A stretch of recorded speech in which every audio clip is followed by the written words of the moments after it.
Si par exemple vous êtes intéressé par des cours d'étiquette, voilà quoi, et que vous n'avez pas encore la possibilité de vous offrir ce luxe, vous pouvez planifier en fait. Planifier, c'est juste ça la clé. En planifiant ainsi, en mettant les choses par écrit, vous pouvez définir quand est-ce que vous allez investir dans votre garde-robe, dans votre culture générale et aussi même dans un hobby féminin en fait. Il y a des hobbies féminins et élégants. Nous en parlerons dans une prochaine vidéo. Dites-moi en commentaire si vous aimeriez que nous fassions une vidéo sur les hobbies des femmes féminines et élégantes.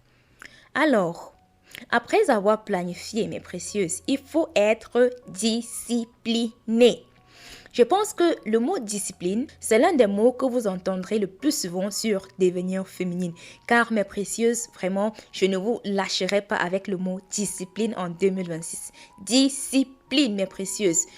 Les femmes féminines et élégantes, les femmes qui recherchent l'excellence, ce sont des femmes disciplinées, d'accord? Disciplinées dans tous les aspects de leur vie, dit aussi disciplinées dans leur féminité et dans leur élégance.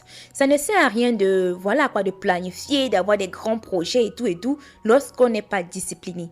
Et la personne qui est disciplinée dans les petites choses sera aussi disciplinée dans les grandes choses. C'est une loi de la nature, mes précieuses. Observez juste autour de vous. Regardez juste dans votre propre vie.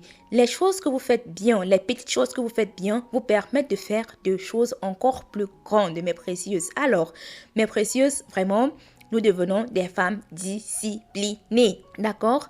Alors, qui dit discipline, dit aussi discipline dans votre journal de féminité. Ça ne sert à rien de prendre votre journal de féminité et de remplir juste pour le mois de janvier.